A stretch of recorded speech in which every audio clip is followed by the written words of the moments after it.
เดินทางมาถึงยกสุดท้ายระหว่างมะนาวบางแสนไฟขับกับเพชรน้ำไอสิทธิ์ปะพงษ์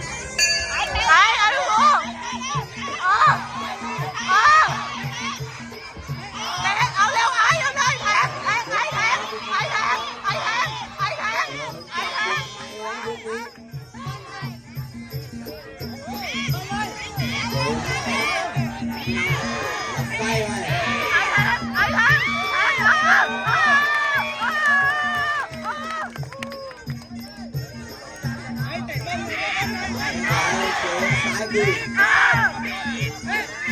ายกับขวาไปซ้ายดี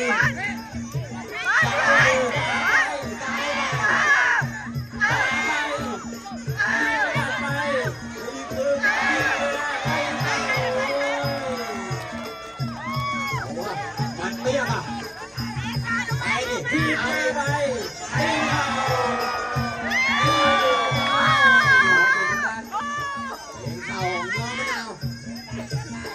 ยับเบียดเข้ามา